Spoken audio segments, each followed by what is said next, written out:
Hey everybody, I hope you had a great Monday. I was supposed to go play D&D today, but this punk bitch flaked, so now I'm at home doing a beer review, and I decided I was going to review one of his favorite styles of beer that I've actually never had before. Today we're going to be reviewing the Paulaner Dopplebock, and I've never had a Paulaner beer. I've never had a Bock before, but I did get my Bock glass, and so I thought it would be nice to review one. And I couldn't really find a cool Bock beer, so I went for a double Bock, which is just a more enhanced version of a Bock. Now, Bock beers are originated from Munich, or in German it's pronounced München. I looked that up because you can see they have the German name on here. I thought it was part of the brewery name, but they're just shouting out their city, I guess. But Bocks come from Munich originally. They were brewed by monks because nobody brews beer better than monks, I guess.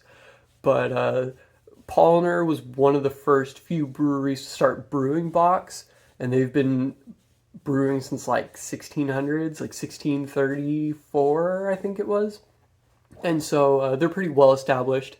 Paulaner glasses are really popular. If you ever see those big, huge mugs with the dimples on them, those are Paulaners. I know at least two people that have them, and they have this little logo on them here. The little golden guy it says Paulaner München on it, and it's also on the cap, which I'll get a better picture of for you. But I know Sierra Nevada, allegedly, according to this same friend, makes an excellent Bock that I have never had because it's very hard to get. I would have tried that if I had the opportunity, but I figured, just like Belgium, nobody makes German beer better than the Germans. So here we are.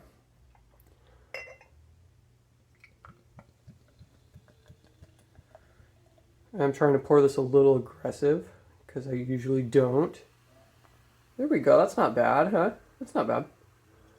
Now, to be totally honest with you, I'm not a super big fan of German beer overall. I've only had like two of them. There was another German brand, one of the big ones that like goes to Oktoberfest. If I can think of the name, I'll throw up their logo over here somewhere. But I've had their beer, and I've had Heineken, and Heineken's one of my least favorite beers in the world, to be honest with you. And the other one was pretty mediocre. So we're going to give this a shot. Bocks are lagers, and they're usually a darker lager, but the double Bock is even darker. So a regular Bock would not be this dark. This is pretty coppery. Obviously, not as dark on my side. You get the sunlight through it. Looks a little better, looks a little more like that. But a very pretty beer. It had a nice head going, but I don't think it's a very heady beer in the first place, so I know my glass is clean. Interesting. Now it says on the bottle that it only has 4 ingredients, and those are water, hops, yeast, and malt. But this smells very similar to a Belgian style ale.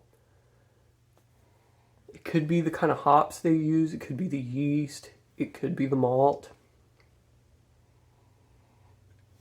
It's got that weird, not the floral smell that you would get from like a Delirium, but it's got more of a spiced smell, kind of similar, more similar to the Prankster, which is surprising because I know Belgium and Germany aren't that far from each other.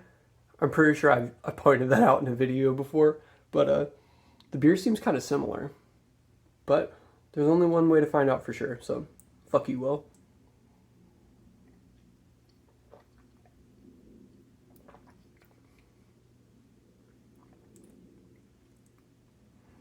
It's pretty mellow,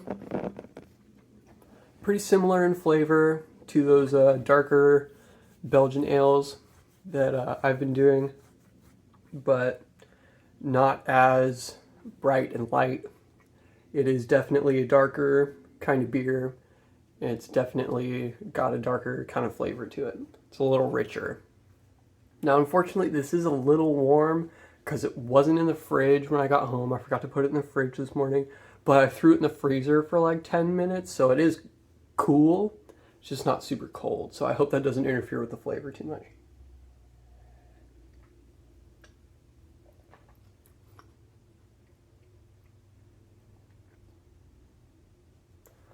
You do get some roast from it. Aside from that weedy kind of flavor, it's almost kind of like toast, but it is very malty. But very similar to things that I know for a fact I've reviewed before, which is a little disappointing because I was hoping for something way out there. And it's supposed to be really sweet, but it's almost more bitter than sweet. Like, at first when it hits your mouth, it's really sweet and malty, but it's got a dry, kind of hoppy finish to it.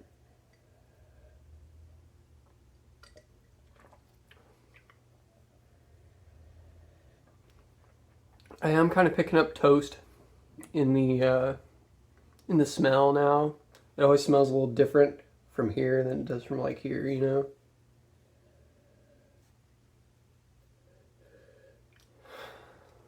But now I'm overdoing it, and I can't tell. Now this is a 7.9%, which does make sense because it's a double. It's supposed to be like an enhanced version of a regular Bock. So I imagine a regular Bock would be your average like 5%, you know?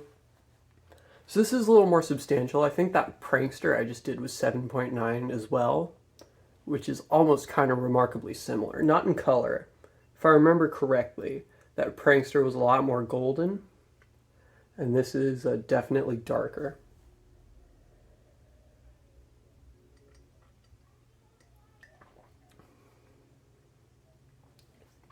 Now, some people, with this specific one, the Paulaner Dopplebock, they refer to it as a meal in a glass because it's supposed to be so flavorful and rich and good. It's like eating a whole meal. I don't know about that. I guess it's cool. I'm sure it's better on tap, but I'm not in Germany, so I can't try it on tap. But it's cool. It's, I don't think mediocre is the right word. I think I'm a little underwhelmed because I was expecting this different style of beer that I've never had to be something totally different from what I've had before. But, excuse me again.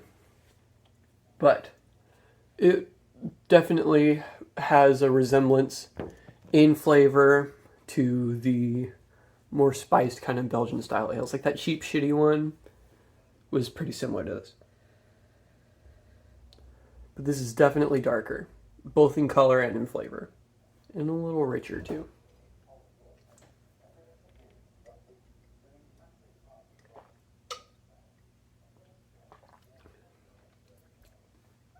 It definitely doesn't taste like a 7.9% beer. It's pretty mellow for that.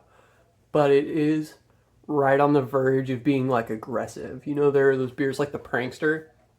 You can drink it and it goes down like nothing. But this takes a little more effort, if you know what I mean. You know, it's not so easygoing. That could also be because it's a little warm. It's just a little uncomfortable to drink. And I wouldn't even say it's uncomfortable to drink.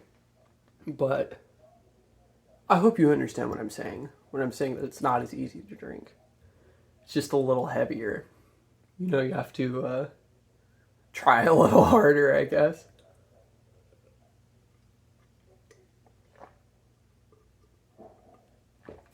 But apparently, I just put this down in like record time. So it must be kind of easy to drink. It was good. I'm probably going to have another right after this while I'm editing the video. Even though I'm going to be editing a different video. Because my videos keep stacking up. But that was a good beer.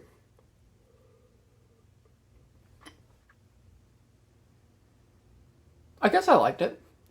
I think I'm just disappointed because it kind of tastes like a Belgian ale, which makes sense because, like I said, they're not that far away from each other. They're both monks. They probably both use similar kind of yeast because they're kind of relatively in the same area. I am, like I said, I am a little disappointed that it's not unique, but it has the qualities of a Belgian ale that I like. Excuse me. Even though it's not an ale, it's a lager. But I think that's all I got for this one. If you enjoyed my video, please leave me a like. If you have any ideas for more beers you want to see me try in the future, leave me a comment and let me know. And I don't want to be that guy, but if you're watching all my videos, you might as well subscribe to me anyways. Because like either way, you're going to be getting recommended all my videos because you watch all my videos. So please subscribe to my channel. I hope you have a great Monday night and a great rest of your week.